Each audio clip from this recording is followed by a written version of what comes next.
नमस्कार, राष्ट्रीय खबर से मैं शनाया चौहान, कैमरामैन रजत के साथ। इस वक्त मैं सेक्टर 14 पंचकूला में बाल भवन में मौजूद हूँ और बाल भवन की कुछ तस्वीरें मैं आपको दिखाऊंगी। पहले मैं आपको ये बता दूं कि इस बाल भवन में लगभग 15 एक्टिविटीज़ चल रही हैं, जिसमें एक बहुत बड़ी लाइब्रेरी बनी हुई है, ब्यूटी पार्लर है यहाँ पर और सिलाई की जो मशीनें होती हैं वो लगी हुई हैं महिलाओं के लिए। छोटे बच्चे जिनके माँ बाप कामकाजी हैं उनके लिए डे केयर सेंटर भी बना हुआ है। आइए आपको बाल भवन के अंदर की सारी तस्वीरें दिखाते हैं।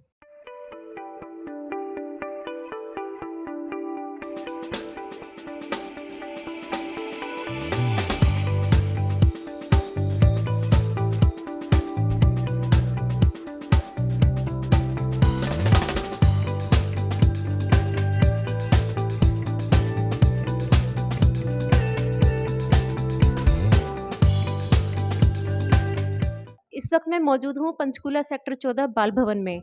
सेक्टर 14 बाल भवन का मेन मकसद यही है कि बच्चों को प्रशिक्षण दिया जाए। कोई भी बच्चा गरीबी या पैसे ना होने की वजह से प्रशिक्षण से ना रह पाए, वंचित ना रह पाए। इसी मुद्दे पर बात करने के लिए मेरे साथ मौजूद हैं भगत सिंह, जो कि यहाँ के DCWO हैं और जिनके निरीक्षण में ये बाल भवन काफ़ी अच्छी तरीके से चल रहा है। आइए हम बाल भवन की कुछ जो एक्टिविटीज़ हैं उनके बारे में भगत सिंह से बात करते हैं। सर, पहले तो बहुत-बहुत स्वागत है आपका राष्ट्रीय खबर में। थैंक यू मैडम, आपके चैनल में बहुत-बहुत स्वागत है। सर, यहाँ जो बाल भवन है आपका, कितनी एक्टिविटीज़ कराई जा रही है यहाँ पर? हमारी मैडम एक्चुअल में हमारा बाल भवन है, एक तो यहाँ पर पंचकूला में है, एक कालका मिनी बाल भवन है और हमारी एक्टिविटीज़ काफ़ी हैं। इसमें 15 एक्टिविटीज़ चल रही है फ़िलहाल हमारे पास।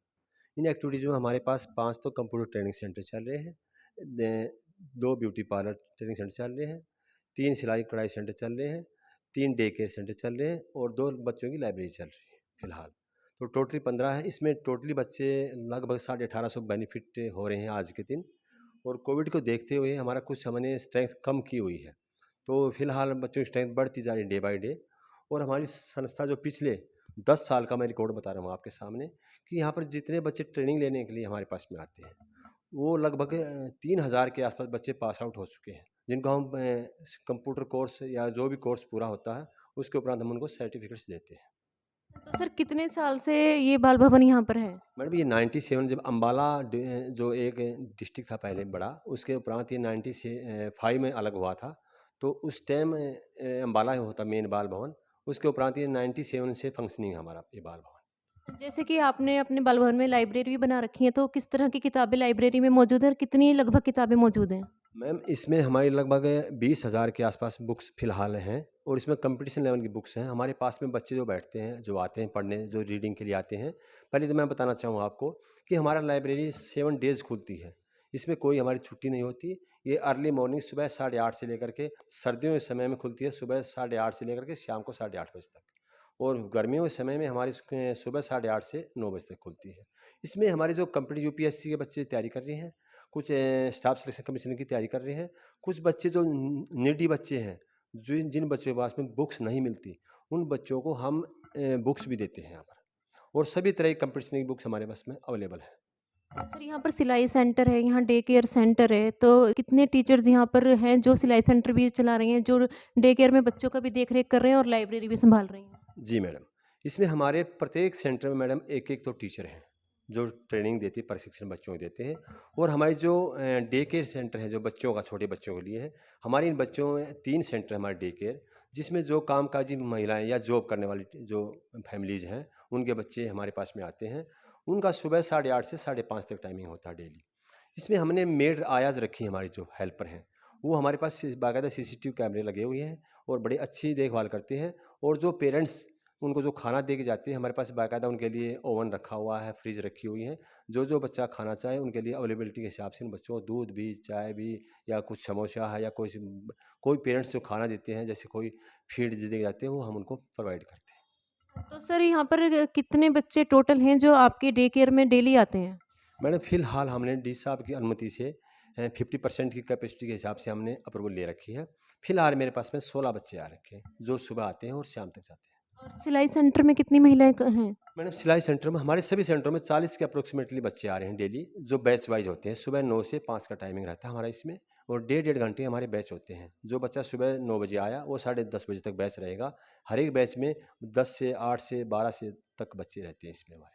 तो सर इसमें अगर जैसे एडमिशन बच्चों को कराना होता है, चाहे लाइब्रेरी, चाहे डे केयर या सिलाई सेंटर या ब्यूटी पार्लर, तो क्या प्रक्रिया है एडमिशन की? मैडम इसके लिए हमने एक मतलब एक स्लैब रखा हुआ हमने बच्चों का, कि जो बच्चा बीपीएल फैमिली से बिलोंग करता है या एससी एसटी है या कोई नीडी बच्चा है जो पैसा देने से मतलब संभव नहीं है, जिसके माँ बाप काम मतलब जॉब नहीं करते हैं, लेबर काम करते हैं, उन बच्चों के लिए हमारा क्या है कि वहाँ फ्री ऑफ कॉस्ट कोचिंग देती है हम यहाँ पर। उसके लिए जो नॉमिनल फ़ीस हमारी है 50 रुपये कोई दे जाए, 100 रुपये दे जाए, उसके लिए कोई बाउंडेशन नहीं है कि इस बच्चे से हम 500 रुपये लेंगे, ऐसा कुछ नहीं है। हमारा मेन उद्देश्य ये है कि बच्चों को प्रशिक्षण दे और अपने पैरों में खड़ा होकर के और आगे आगे जॉब मिले, कहीं पर भी अपने पैरों पर खड़ा हो। हमारा मेन एम है बच्चों को प्रशिक्षण देना और उनको बेनिफिट देना। तो सरकार से किस तरह की मदद मिलती है? सरकार से मैडम हमारा है ना WCD एक डिपार्टमेंट है हमारा, women and child welfare department है, मुख्यालय चंडीगढ़ के माध्यम से जो हमारे प्रशिक्षण केंद्र चल रहे हैं, इनका बजट आता है हमारा बाकायदा, बजट के अनुसार जो भी हमने टीचर रखे हुए हैं उनकी सैलरी भी उसी में जाते हैं। और कुछ हमारे डिप्टी कमिश्नर, जैसे हमारे हर एक बाल भवन के इंचार्ज जो प्रेजिडेंट होते हैं वो DC कम प्रेजिडेंट होते हैं हमारे डिप्टी कमिश्नर। वो जैसे हमारे बाल भवन 22 हैं डिस्ट्रिक्टों में, छोटे बड़े बाल भवन हमारे 48 हैं हरियाणा के अंदर। तो हर एक डिस्ट्रिक्ट में जो डिप्टी कमिश्नर होते हैं वो इसके प्रेसिडेंट होते हैं। उनके माध्यम से हमारा कुछ रेवेन्यू इकट्ठा हो जाता है, जैसे पंचायतों से, स्कूलों से, जो भी है उससे भी कुछ हमारा सैलरी मिलती है। और जो प्रोजेक्ट्स चल रहे हैं ये हमारे WCD डिपार्टमेंट सरकार द्वारा हमारे को बजट मिलता है, उसमें जो भी उनका सैलरी है, खर्चा जो भी हेड है उसमें से आता है इनका हमारा। तो सर ज़्यादा से ज़्यादा और कम से कम कितने एडमिशन हैं? कुछ लिमिट है एडमिशन्स की कि अनलिमिटेड है? मैडम इसमें ये है कि हमारे पास में जब कोविड काल से पहले की बात बताऊँ मैं आपको, हमारे पास में लाइब्रेरी में लगभग 1250 मेंबर हैं फिलहाल, और अभी शायद 1400 हो गए होंगे। और इससे पहले हमारे हर एक सेंटरों में 50 से 60 से 70 तक बच्चे थे जो बेनिफिट प्राप्त कर रहे थे हमारे। लेकिन कोविड कारण हमारी थोड़ी स्ट्रेंथ कम हुई है, लेकिन अब दोबारा आगे आगे बढ़ती जा रही है। तो आपने अभी भगत सिंह जी को सुना जिनके अंडर ये बाल भवन चल रहा है, और भी कई ब्रांचेज उन्होंने बताई हैं कि कई ब्रांचेज हमारी पिंजौर, कालका, रायपुर, रानी आदि जगह चल रही है।